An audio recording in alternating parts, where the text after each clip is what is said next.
রকম তোমার বাপর নেকি খালি মিয়াকে দিব খুঁজা। কিছু বললেই ধরছো চেপে জনগণের গলা। বাংলাদেশের সাম্প্রতিক কোটা সংস্কার আন্দোলনের সময় যে গানটি অতি জনপ্রিয় হয়ে উঠেছিল, দেশটা তোমার বাপের নাকির আদলে, কথাগুলি বদলে দিয়ে একটি গান গাওয়ার অভিযোগে আসামের এক মুসলিম গায়ককে গ্রেপ্তার করেছে সে রাজ্যের পুলিশ। অসমীয়া গানটিতে দেশটা তোমার বাপের নাকির মূল সুরের সঙ্গেই আসামের বিহুর সুর এবং ছন্দও কিছুটা মেশানো হয়েছিল।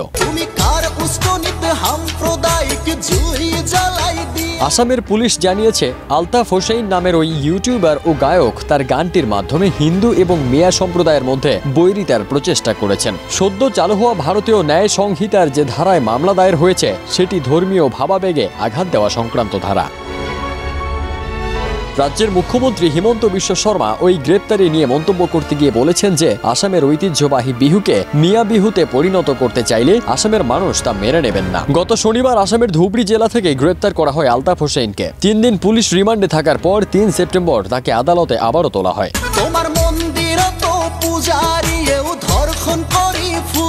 আলতাফ হোসেন তার আপলোড করে গানটি মুছে দিয়েছেন সামাজিক মাধ্যম থেকে। গুয়াহাটি থেকে সংবাদ মাধ্যমের এক সহযোগী সাংবাদিক জানান যে গানটি মুছে দেওয়ার সঙ্গে সঙ্গেই তিনি একটি মন্তব্য করেছিলেন সামাজিক মাধ্যমে, যেখানে তিনি বলেছিলেন তার গানের কথায় যদি কারো ভাবাবেগে আঘাত লেগে থাকে তাহলে তিনি দুঃখিত।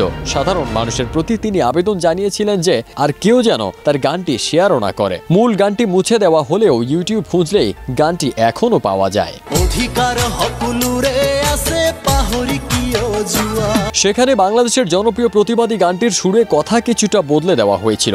গানের শুরুটা বাংলায় তর্জমা করলে এরকম দাঁড়ায়, আসাম তোমার বাপের নাকি যে খালি মিয়া খেদানোর চেষ্টা করো। মিয়া শব্দটি আসামের বাংলাভাষী মুসলমানদের প্রতি অপমানজনক সম্বোধন হিসেবে ব্যবহার করা হয়। গানটিতে এরকমও লাইনও রয়েছে যেখানে বলা হয়েছে যে অপরাধ তো সকলেই করে, কিন্তু চোখে পড়ে শুধু মিয়াদের, এবং মন্দিরের পূজারীরাও তো ধর্ষণে অভিযুক্ত হয়, কিন্তু চোখে পড়ে শুধু মিয়ারা তা করলেই অপরাধ হকলুয়ে করে খালি মিয়ার দুঃখ দিয়া।